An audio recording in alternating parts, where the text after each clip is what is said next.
Rishi. Mummy. Hi అండి. ఈరోజు నేను మార్కెట్ వెళ్ళి కూరగాయలు తీసుకొచ్చాను. ఈరోజు వంట కోసము, దేవికి నైవేద్యం కోసము. చూడండి ఏం తెచ్చాను. మమ్మీ ఇవాళ ఏం స్పెషల్?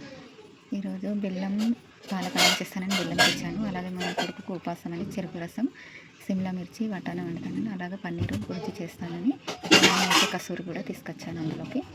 అలాగే మా పిల్లలకు స్నాక్స్ తీసుకొచ్చాను. ఇదేనండి ఇవాళ వంట కోసం తయారు చేసుకున్నానండి దేవుని నైవేద్యం కోసము.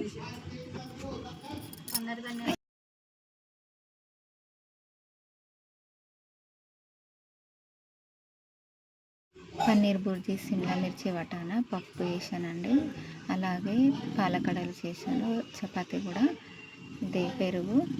ఇదేనండి ఈరోజు నైవేద్యం. చూడండి, నచ్చితే లైక్ చేయండి, కామెంట్ కూడా చేయండి. బాయ్.